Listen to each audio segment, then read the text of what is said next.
Hi everyone. The internet is a dangerous place, more dangerous than most people realize.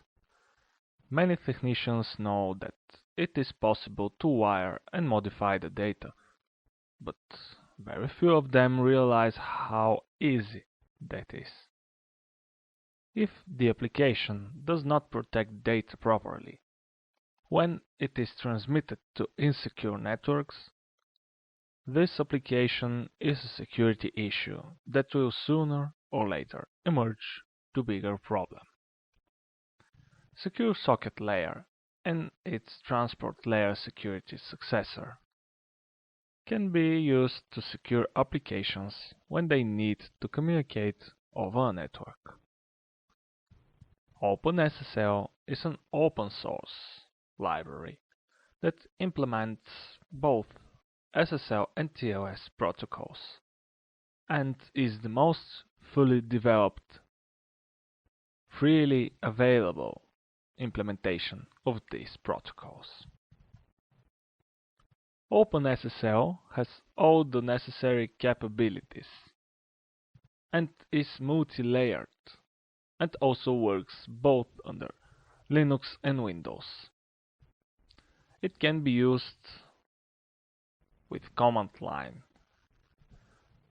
mainly C and C++ languages, but also with Python, Perl and PHP. OpenSSL is more than just a free SSL implementation. It also includes a general-purpose cryptographic library that can be used for situations where SSL is not a suitable solution. Working with cryptography at such a low level, however, may be dangerous, as there are many traps in its implementation that are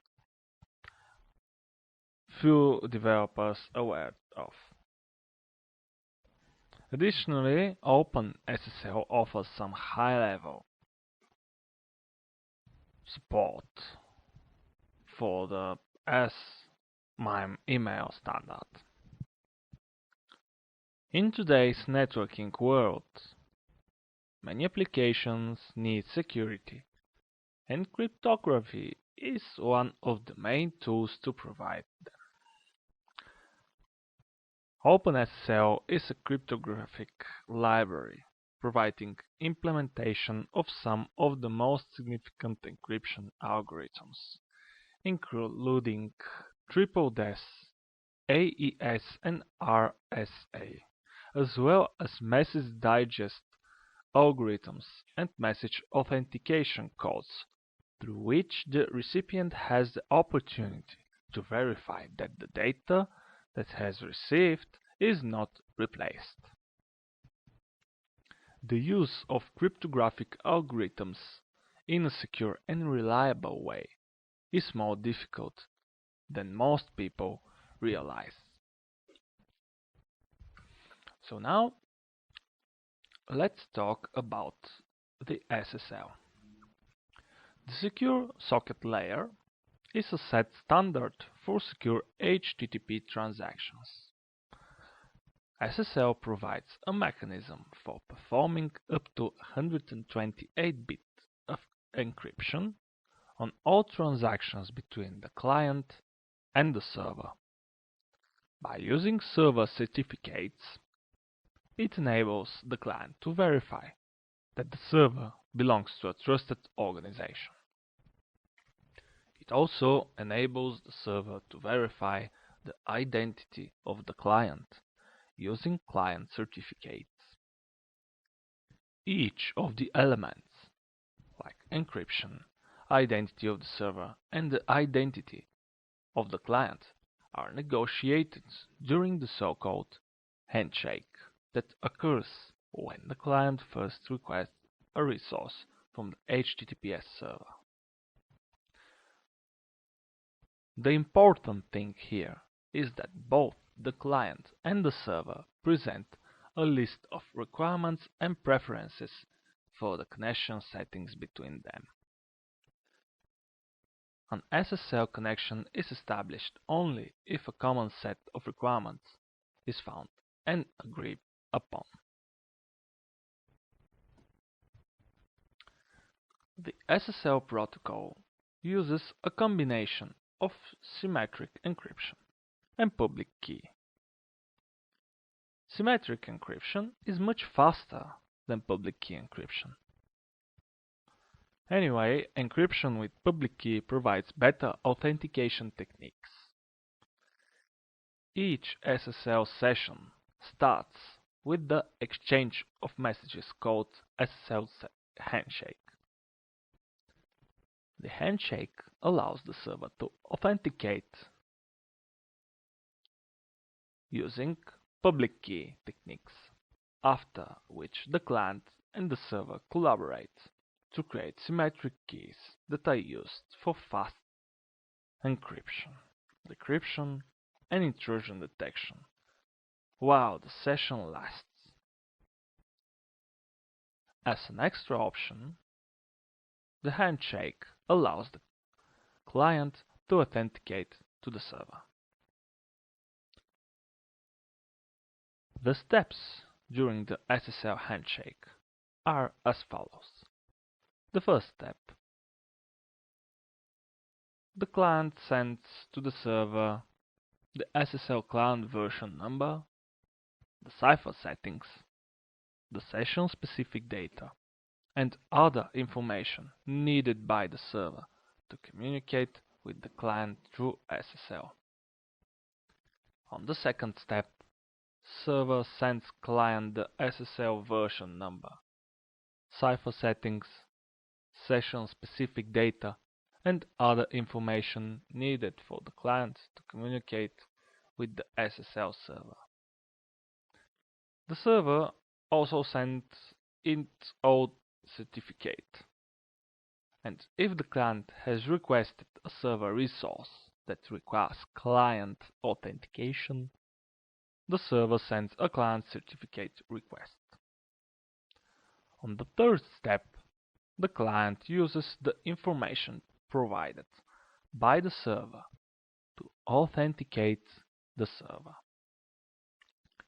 If the server cannot be authenticated, the user is alerted to the problem and is informed that an encrypted and authenticated connection cannot be established. Otherwise, the customer continues with step 4. On the fourth step, the client, in cooperation with the server and depending on the encryption used, creates the so-called pre-master secret for the session, encrypts it with the public key of the server obtained from server certificate sent in step 2, and then sends the encrypted pre-master secret. On the fifth step, if the server requires authentication to the client signs one piece of data that is unique to this handshake and is known only to the client and the server. In this case, the client sends the signed data and its own certificate together with the encrypted pre-master secret. On the sixth step, if the server requires authentication to the client, the server tries to authenticate the client. If the client cannot be verified, the session ends. Otherwise, the server uses its private key to decrypt the pre-master secret and then performs a series of steps to generate the master secret. On the seventh step, the client and the server use the master secret to generate session keys.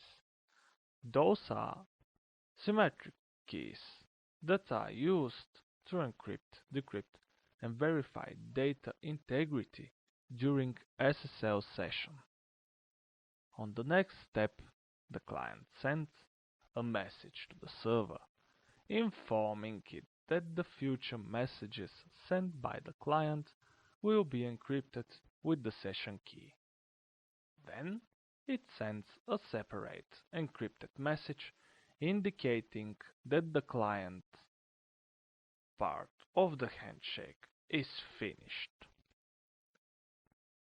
On the ninth step, the server sends a message to the client informing that future messages sent by the servers will be encrypted with the session key.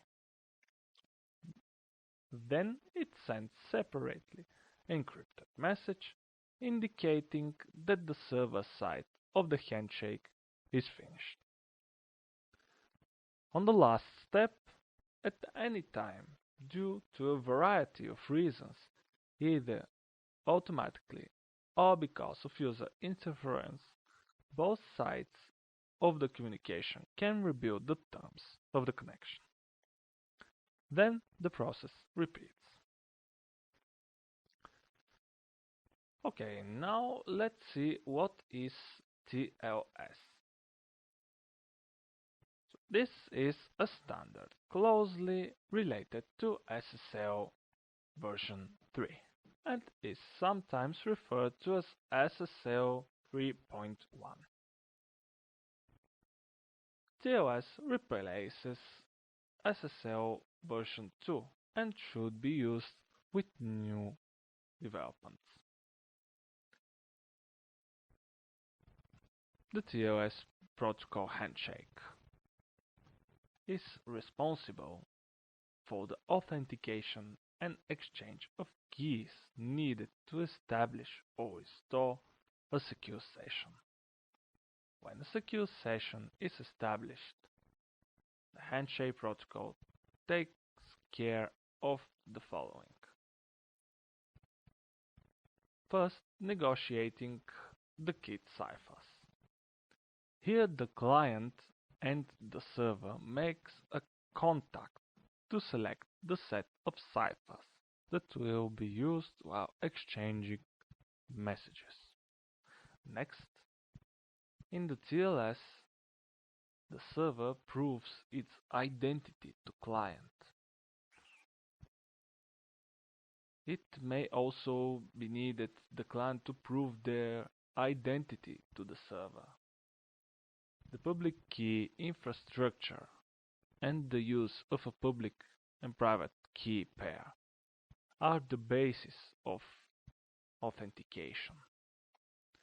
The exact authentication method is determined by the particular set of ciphers that is negotiated. Next, the exchange of keys, where the client and the server exchange random numbers and a special number called pre-master secret. These numbers are combined with extra data, allowing the client and server to create their shared secret called master secret.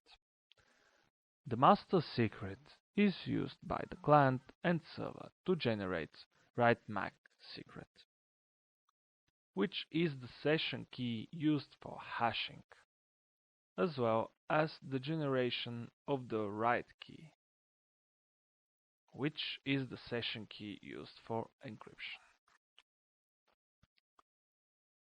Then the TLS handshake protocol goes through the following steps.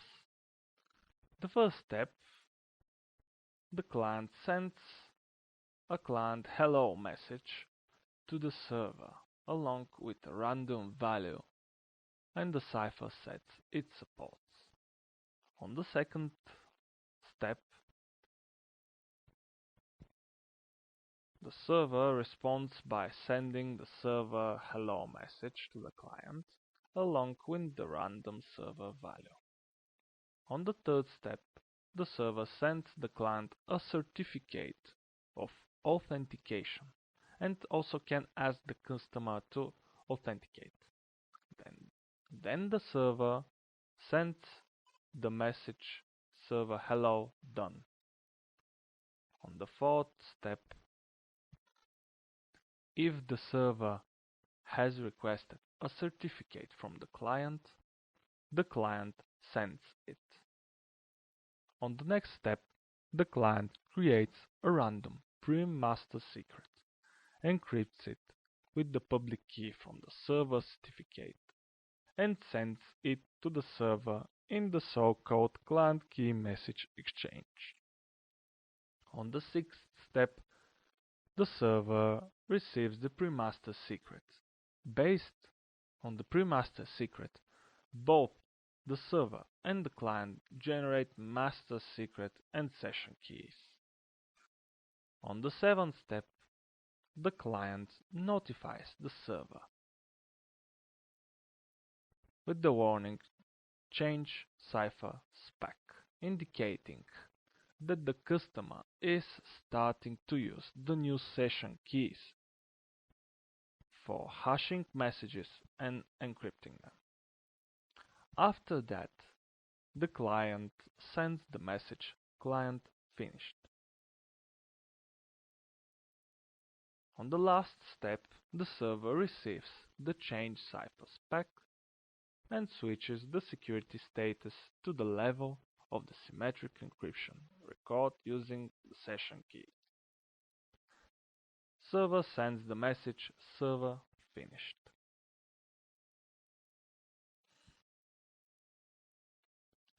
So another thing that the handshake protocol takes care is the restoration of secure session through TLS.